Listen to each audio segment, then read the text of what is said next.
Hello दोस्तों, नमस्कार। क्या हालचाल। आज 11 मई दिन शनिवार, हिंदी तिथि शुक्ल पक्ष चतुर्थी। चलिए फटाफट आज की बड़ी खबरों पर नजर डालते हैं। पेरोल पर भी अपराधी बाहर आते हैं। केजरीवाल की रिहाई पर बोले दिल्ली बीजेपी अध्यक्ष। दिल्ली के मुख्यमंत्री अरविंद केजरीवाल को सुप्रीम कोर्ट ने अंतरिम जमानत दी है। इस पर जहां आम आदमी पार्टी खेमे में जश्न का माहौल है, तो उधर बीजेपी जमानत को लेकर अब भी आम आदमी पार्टी को घेर रही है। इस बीच दिल्ली बीजेपी के अध्यक्ष वीरेंद्र सचदेवा ने केजरीवाल को मिली अंतरिम जमानत पर कहा है कि पेरोल पर भी अपराधी बाहर आते हैं। आप प्रचार करने की अनुमति मिली है और उसके बाद फिर वहीं जाना है। तो कई बार अपराधियों को पैरोल पे छोड़ा जाता है। माननीय न्यायालय का निर्णय, उसका हम स्वागत करते हैं। और अंतरिम जमानत मिलने का मतलब ये नहीं कि आप अपराध मुक्त हो। अपराध अभी भी वही है कि 100 करोड़ रुपए से ज्यादा का घोटाला शराब नीति में किया गया, जिसके किंग पिन सूत्रधार अरविंद केजरीवाल है। ब्रजभूषण शरण सिंह पर कई धाराओं के तहत दर्ज होगा केस। दोषी पाए जाने पर हो सकती है सजा। 5 मामलों में भारतीय दंड संहिता की धारा 354 और 354D के तहत आरोपी तय किए गए हैं, जबकि उनके खिलाफ उठा मामला खारिज कर दिया गया है। आपको बता दें कि ब्रजभूषण शरण सिंह के खिलाफ लगाई गई आईपीसी की इन दोनों धाराओं में दोषी पाए जाने पर सजा हो सकती है। कांग्रेस ने भारत को विदेशी चश्मे से देखा। तेलंगाना में पीएम मोदी का दिखा आक्रामक अंदाज। प्रधानमंत्री नरेंद्र मोदी ने हैदराबाद में एक जनसभा को संबोधित किया। इस दौरान पीएम मोदी ने कांग्रेस को जमकर घेरा है। पीएम मोदी ने कहा है कि कांग्रेस ने भारत को विदेशी चश्मे से देखा। पीएम मोदी ने साथ ही कहा कि कांग्रेस को आइडिया ऑफ इंडिया का अंदाजा नहीं। देखें पीएम मोदी ने क्या कुछ कहा। वो कहते हैं कि राम मंदिर और रामनवमी मनाना गलत है। वो कहते हैं कि भगवान राम की पूजा आइडिया ऑफ इंडिया के खिलाफ है। मैं जरा आपसे पूछना चाहता हूं, क्या भगवान राम का अपमान आपको मंजूर है? मैंने कहा था ना जल्दी आऊंगा। जेल से रिहाई के बाद केजरीवाल का पहला संबोधन। लोकसभा चुनाव के बीच सुप्रीम कोर्ट ने कल केजरीवाल की अंतरिम जमानत पर आदेश सुना दिया है और उन्हें 1 जून तक के लिए अंतरिम जमानत दी है।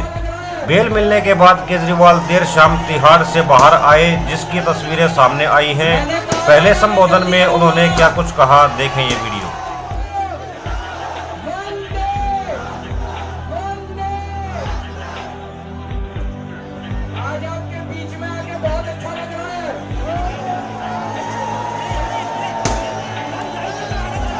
मैंने कहा था ना मैं जल्दी आऊंगा।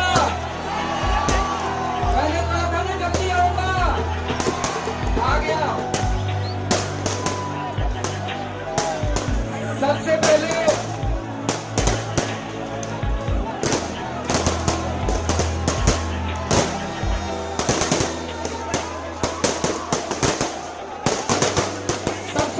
मैं आशीर्वाद मुझे भेजा।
हनुमान मंदिर में सब लोग आना, ज्यादा से ज्यादा हनुमान जी के दर्शन करेंगे।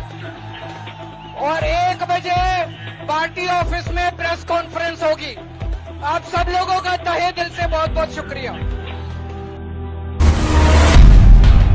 आ गया हनुमान एआई, देसी कंपनी ने लॉन्च किया पावरफुल टूल। आर्टिफिशियल इंटेलिजेंस की दुनिया में लगातार नए प्लेयर्स की एंट्री हो रही है। अब इस रेस में हनुमान एआई भी शामिल हो गया है। इस एआई टूल को देसी कंपनी SML और आबू धाबी की 3AI ने मिलकर लॉन्च किया है। इस ऐप को आप वेब और मोबाइल दोनों ही प्लेटफॉर्म पर एक्सेस कर सकते हैं। इसमें 98 भाषाओं का सपोर्ट मिलता है। अमरावती से बीजेपी उम्मीदवार नवनीत राणा पर केस हुआ दर्ज। एक तरफ नवनीत राणा ने एक बार फिर असदुद्दीन ओवैसी पर निशाना साधा है, तो वहीं दूसरी तरफ हैदराबाद में राहुल गांधी के खिलाफ टिप्पणी करने पर उनके खिलाफ केस दर्ज हो गया है। यह केस हैदराबाद के शादनगर पुलिस स्टेशन में दर्ज किया गया है। कांग्रेस को वोट न दें, बीजेपी के लिए वोट मांगने पहुंचे सपा विधायक के बेटे, लोगों ने किया विरोध। बीजेपी के लिए वोट मांगने निकले अनुराग प्रजापति को वहां मौजूद लोगों के विरोध का सामना करना पड़ा। लोगों ने कहा कि इंडिया ब्लॉक की सरकार बनेगी तभी गायत्री प्रजापति जेल से बाहर आ पाएंगे। अनुराग की अपील पर लोगों ने उनसे तीखी नोकझोंक कर ली और उनसे कहा कि आप यहां गठबंधन करने आए हैं या राजनीति करने आए हैं। ये मेरी मां, पिता का अपमान, मोदी के नकली शिवसेना वाले बयान पर ठाकरे का पलटवार। लोकसभा चुनाव के बीच पीएम नरेंद्र मोदी ने शुक्रवार को महाराष्ट्र के नंदुरबार में विशाल रैली को संबोधित किया। इस दौरान उन्होंने ठाकरे की शिवसेना को नकली बताया। अब उद्धव ठाकरे ने मोदी पर पलटवार किया है। ठाकरे ने कहा कि जो मुझे नकली कह रहा है वह नासमझ आदमी है। यह सिर्फ मेरा अपमान नहीं है बल्कि मां और मेरे पिता बाला साहेब का अपमान है। को मैं पूछ रहा हूं, मैं नकली? अरे बेअकली माणूस आहे हा। माझा अपमान नाही, माझ्या देवता समान माझ्या माचा अपमान आहे, माझ्या वडिलांचा, माझ्या बाळासाहेबांचा अपमान आहे। आणि मोदीजी तुमच्यावरती आई वडिलांचे संस्कार कदाचित झाले नसतील, माझ्यावरती झालेले आहेत। मी सुसंस्कृत घराण्यातला आहे, घराणेशाहीचं वावडं तुम्हाला असेल, मला अभिमान आहे। तुम्हाला तुमच्या वडिलांचं नाव सांगायला, आईचं नाव सांगायला लाज वाटत असेल, तुम्ही तुमच्या आईला फक्त नोटबंदीच्या रांगेमध्ये उभं केलं, मतदानासाठी रांगेमध्ये उभं केलं। हे पाप तुम्ही केलं। 90च्या घरातल्या मातेला तुम्ही तुमच्यासाठी वापरलं। तसा तेवढा मी निर्दयी नाहीये, कारण आमचं हिंदुत्व हे पितृदेव भव, मातृदेव भव, गुरुदेव भव हे सांगणारं आमचं हिंदुत्व आहे। आणि जास्त तुम्ही बोलण्याचा प्रयत्न करू नका। बाळासाहेबांचं नकली संतान पहिलं म्हणजे बाळासाहेब बोलण्याच्या आधी हिंदू हृदय सम्राट बोलायला शिका, नाहीतर मी तुम्हाला शिकवणी लावतो। यह अगरकर का फैसला। ईशान श्रेयस के कॉन्ट्रैक्ट विवाद पर बीसीसीआई ने तोड़ी चुप्पी।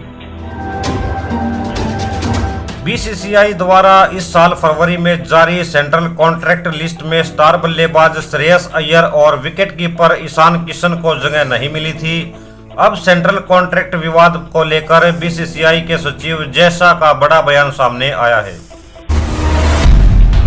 वीकेंड पर दिल्ली में बदलेगा मौसम, दिन भर तेज हवाएं, रात में बारिश, आंधी तूफान का भी अलर्ट। राजधानी दिल्ली में तेज हवाओं ने मौसम का रुख बदल दिया है। सुबह और शाम को चल रही ठंडी हवाओं ने मौसम को सुहावना बना दिया है। मौसम विभाग के मुताबिक दिल्ली में आंशिक रूप से बादल छाए रहेंगे, दिन में तेज हवाएं चलेंगी और रात में बूंदाबांदी की संभावना है। इस वीडियो में फिलहाल इतना ही। हम मिलते हैं फिर किसी नई वीडियो में नए टॉपिक के साथ। तब तक के लिए जय हिंद, जय भारत।